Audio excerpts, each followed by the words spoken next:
abonnez-vous. Sujet 1, Métropole Antilles 2022, exercice 1, le colorant E127. C'est parti.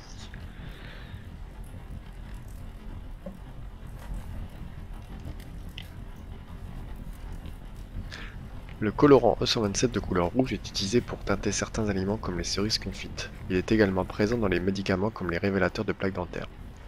C'est un composé ionique de formule brute Na2C20H6I4O5, noté plus simplement Na2RI. Présent en solution sous la forme d'ion Na+, et Ri2-, les ions Ri2- constituent l'une des trois formes acides bases de l'érythrosine. Les objectifs de l'exercice sont d'étudier le dosage de ce colorant dans un révélateur de plaques dentaires, la synthèse de la forme la plus acide, notée H2RI, de l'érythrosine, et la cinétique de la décoloration de celle-ci par l'eau de Javel. Donc on nous donne les formules topologiques, les valeurs des pKa, les masses molaires de chaque forme. Partie 1. Dosage du colorant E127 dans un révélateur de plaques dentaires. Un révélateur de plaques dentaires est une solution vendue en pharmacie permettant d'améliorer le brossage des dents. Elle est préparée à partir du colorant E127. Donc on nous donne la masse volumique du révélateur de plaques dentaires, le pH du révélateur et un cercle chromatique. Le spectre d'absorption d'une solution aqueuse de colorant E127. Question 1. À l'aide de la formule topologique de la forme H2RI de l'érythrosine, ci-dessous, nommez les familles fonctionnelles associées au groupe caractéristique ABC.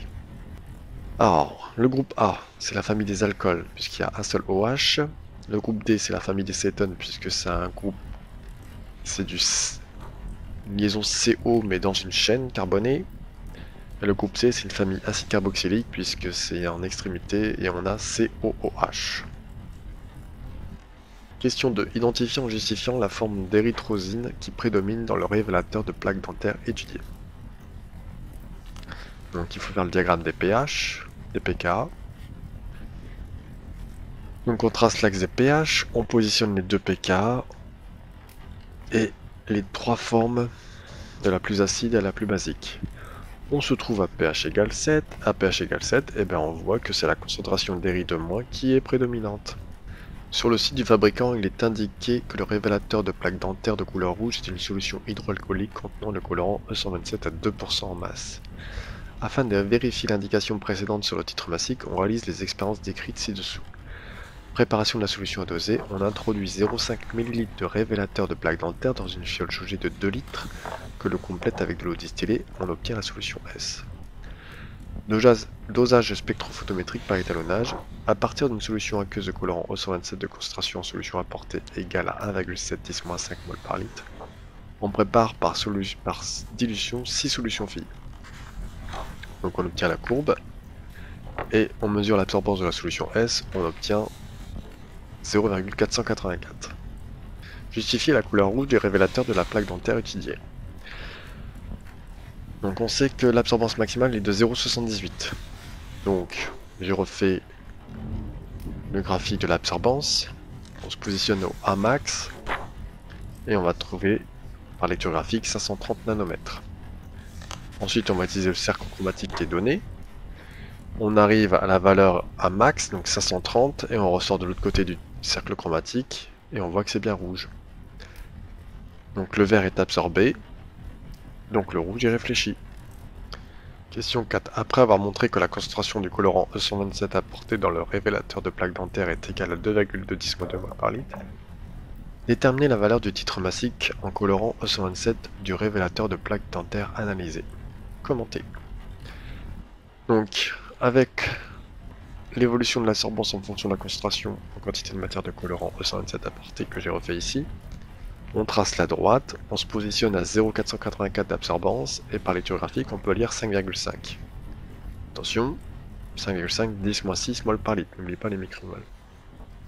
Attention à la dilution. On avait une solution fille de 2 litres et un volumère de 0,5 10-3, donc ça fait un facteur de dilution de 4000. La concentration réelle sera égale du coup à la solution S fois F, le facteur de dilution, donc 5,5 10-6 fois 4000, qui me donne 2,2 10-2 mol par litre. Ensuite, on va devoir trouver le titre massique. Donc la formule du titre, c'est grand C fois grand M, 2,2 10-2 fois 880, et on trouve un titre massique de 19,4 grammes par litre. Donc on sait du coup qu'on a 19,4 grammes pour 1 litre de solution, on va chercher pour 0,5 ml de solution combien ça fait de grammes. Un petit point nu en croix, il faut penser à convertir les litres en millilitres. 0,5 fois 19,4 divisé par 1000 est égal à 9,7 10-3 grammes. Donc on a 9,7 10-3 grammes pour 0,5 millilitres. Valeur théorique, on a ρ E127 qui est égal à 1 gramme par millilitre. Donc pour 0,5 millilitres, on aurait dû avoir 0,5 grammes. Donc on a 0,5 grammes de E127. Mais comme on nous indique que nous sommes à 2% en masse, donc on va calculer les deux, on va voir si on retrouve ces 2%.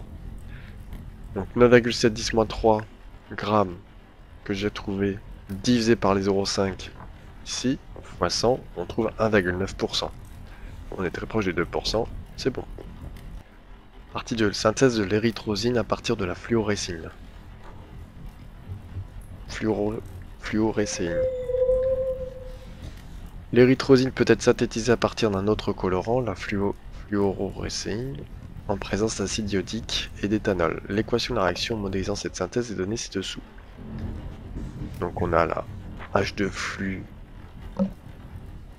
4 d'iode, l'acide iodique et l'éthanol qui va former du coup H2RI plus 4HI. Donc on a les trois étapes de la synthèse. Alors, question 5. Identifiez le rôle des étapes numéro 1, 2 et 3. Donc l'étape 1, c'est la synthèse ou la transformation chimique. L'étape 2, c'est l'isolement, puisqu'on refroidit, on filtre. Et l'étape 3, c'est l'identification.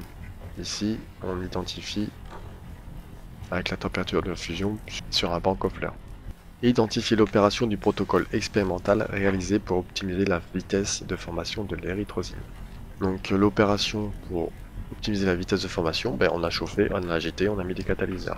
Q7. Déterminer le réactif limitant de la synthèse de l'érythrosine. Donc d'abord on va calculer le réactif initial. Donc le réactif initial pour H2 flux, j'ai fait masse sur grand M, donc on avait 5 grammes divisé par les 332 qui sont donnés. Et on trouve 1,5 10-2 mol. Tu fais de même avec le diode, et on trouve 3,7 10-2 mol. Ensuite on calcule le Xmax. Donc calcul du Xmax, c'est la quantité initiale moins Xmax égale à 0. Et on trouve du coup 1,5 10-2. Ici attention, on a un coef 4 devant le diode dans la réaction chimique. Donc NiI2 moins 4 Xmax égale 0. Du coup on pense à diviser par 4. Et on trouve 9,3 10-3 mol. 9,3 10 puissance moins 3 mol est inférieur à 1,5 10-2. Donc c'est le diode qui est le réactif limitant. Montrer que la masse d'érythrosine de la forme H2RI obtenue expérimentalement est d'environ 4,6 grammes. Donc on nous donne le rendement qui est égal à masse expérimentale sur masse théorique. Donc je cherche la masse expérimentale, donc ça fait R fois masse théorique. La masse théorique, on sait que c'est Xmax fois grand M de H2RI. Je remplace 0,59, attention à bien mettre les pourcentages de cette manière-là. Facteur de fois 9,3 10-3 fois 836 et on trouve 4,6 grammes.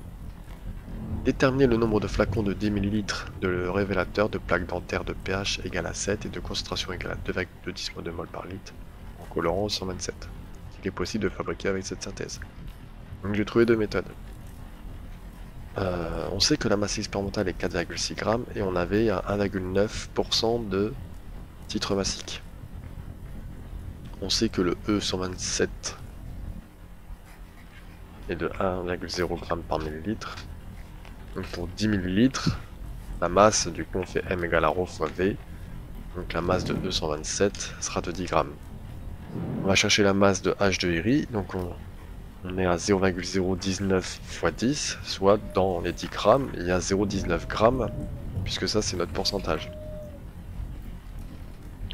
Et ensuite, on va trouver le nombre de flacons, avec 4,6 divisé par 0,19, et on trouve environ 24 flacons. Il y a une deuxième méthode. Mon max expérimental est égal à petit n fois grand M. Petit n, on sait que c'est C fois V. Du coup, j'ai remplacé le n par C fois V. Donc, je cherche le volume de H de Iri. J'ai divisé par C fois grand M. Le nombre de flacons sera égal au volume de H de Iri divisé par le volume du flacon. Donc j'ai remplacé le volume de H de Iri par l'expression MXP sur C fois M fois V flacon du coup. On remplace et on trouve environ 25 flacons. Donc on est quand même proche au niveau des deux valeurs. Partie 3. Suivi cinétique de la décoloration d'une solution de colorant ESO27 par l'eau de Javel. Le filtre Büchner utilisé lors de la synthèse précédente est coloré par les résidus du colorant ESO27. Pour le décolorer, on peut utiliser de l'eau de Javel. En effet, la forme ERI de l'érythrosine réagit avec les ions hypochlorite, Cl- contenus dans l'eau de Javel pour former un produit incolore. Cette réaction est supposée totale. Donc on réalise à 25 degrés les deux expériences A et B décrites ci-après. Dans des béchères de 50 ml, deux solutions sont préparées à partir d'une solution commerciale de Javel de concentration en ions hypochlorite égale à 0,73 mol par litre. Donc on a la solution A qui contient 5 ml d'eau de Javel et 5 ml d'eau distillée, et la solution B qui contient que de l'eau de Javel, 10 ml. Pour l'expérience A, à t égale 0 secondes, on verse dans le bécher contenant la solution SA un volume de 10 ml d'une solution incluse de colorant E127 de concentration en soluté apportée égale à 1,710-5 mol par litre. On remplit rapidement une cuve spectrophotométrique avec le mélange réactionnel, on l'introduit dans un spectrophotomètre, régler une longueur d'onde appropriée et on relève les valeurs d'absorbance en fonction du temps. Pour l'expérience B, on recommence les mêmes opérations avec la solution SB. Dans chacun des mélanges réactionnels préparés, l'érythrosine est présente sous la forme Eri de moins et cette forme est la seule espèce qui absorbe à la longueur d'onde choisie. Les résultats obtenus permettent de tracer la courbe d'évolution de la concentration en quantité de matière de la forme Eri de moins de l'érythrosine pour l'expérience A et B. Question 10. Décrire qualitativement en exploitant la figure 2 l'évolution de la vitesse volumique de disparition de la forme Eri de moins de l'érythrosine au cours du temps pour l'expérience A. Proposer un facteur cinétique à l'origine de cette évolution.